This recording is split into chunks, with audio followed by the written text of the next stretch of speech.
E aí, quer falar inglês? So, let's go! Hoje eu vou trazer um tema polêmico. Inglês britânico ou inglês americano? That is the question. E aí, qual que você prefere? Qual que você quer aprender? Qual que você acha mais bonito? Qual que você acha mais bacana? Antes de você terminar de assistir o vídeo, escreve aqui nos comentários qual inglês que você acha mais bacana e que você gostaria de aprender e falar. O inglês britânico ou o inglês americano. Escreveu? Ok, beleza. Bem, agora eu quero falar com vocês o seguinte. Quando a gente estava lá na década de 80, iníciozinho da década de 90, até o final mais ou menos da década de 90, a gente não tinha o nível de globalização que a gente tem hoje, né? O advento da internet nas casas das pessoas, as pessoas com PC, né, em casa e com acesso à internet, isso modificou muito, né? A percepção do que era globalização e, claro, a sensação de que a gente estava envolvido realmente nessa rede, né, numa rede mundial, né? Não só virtualmente, mas pessoas passaram a viajar mais, tiveram mais acesso a outros países e a partir daí, cada vez mais foi possível com que as pessoas falassem inglês e cada vez mais ouvissem o inglês nativo. Não só nativo dos Estados Unidos ou da Inglaterra, mas nativo, por exemplo, da Austrália ou da Jamaica, né? Então da Irlanda, a gente tem vários países no mundo cuja a língua mãe, a primeira língua, é o inglês. E por que a gente sempre ouve essa polêmica do inglês britânico contra o inglês americano, né?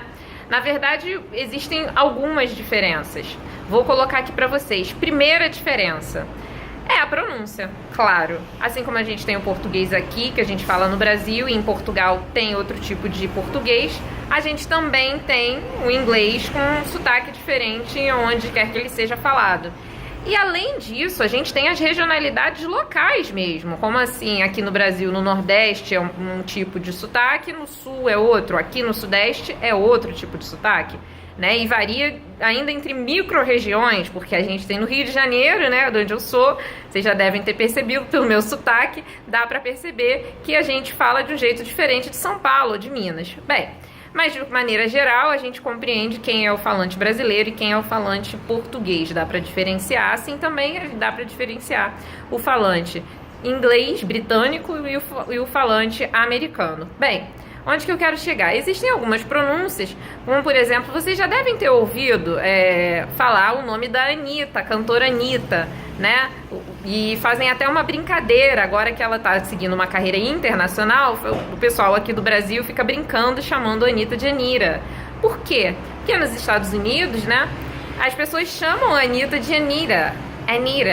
Por quê? Esse T, muitas das vezes, no inglês americano, ele vai ter o som meio que de R. Às vezes também como butter, manteiga, né? E você vai ouvir esse T com um sonzinho meio que de R, você não vai ouvir butter.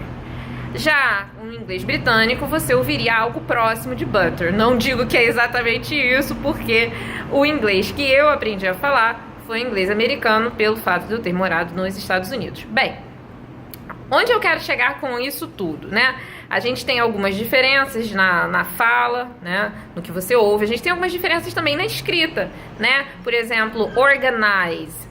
No inglês americano termina com Z, no inglês britânico termina com S, né? A grafia de algumas palavras também é diferente. Color, no inglês americano não tem U, no inglês britânico tem U.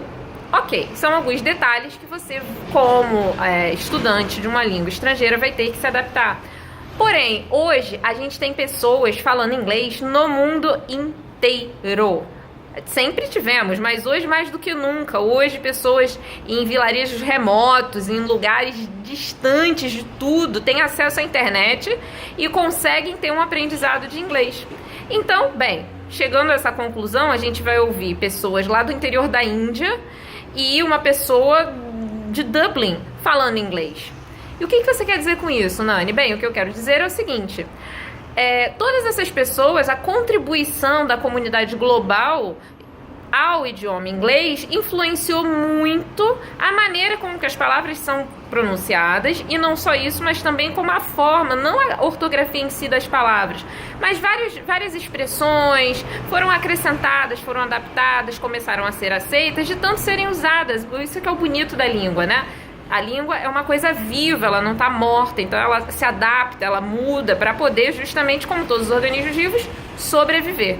E assim também foi com o inglês. Então a gente tem o inglês sendo pronunciado por um japonês, e a gente sabe que as línguas, né, orientais, geralmente, principalmente o que se fala no Japão, geralmente as pessoas não modulam tanto a voz, né? Para eles é até uma certa falta de respeito, é um pouco feio falar assim, o certo é falar mais plano, né? E em inglês a gente sabe que a gente tem que fazer essa modulação o tempo inteiro, né? As negativas para baixo, as afirmativas para cima. Bem, isso vai mudar muito, porque essa pessoa, esse japonês, ele vai ter uma certa dificuldade de fazer isso com louvor. Assim como nós aqui no Brasil temos dificuldade de, por exemplo, pronunciar o TH. Por quê? Não faz parte do nosso aprendizado da língua portuguesa, TH, né? Como th, né? A gente não tem esse fonema em português, então fica muito difícil a gente conseguir reproduzir isso em inglês também.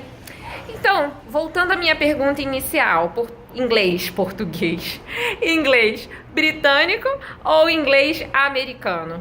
Bem, na verdade o importante é você aprender inglês. Claro que se você quiser uma pronúncia bonita, diferenciada, você deve praticar o tipo de inglês que você preferir. Porém, o mais importante hoje em dia é você conseguir articular bem as palavras para que você seja compreendido.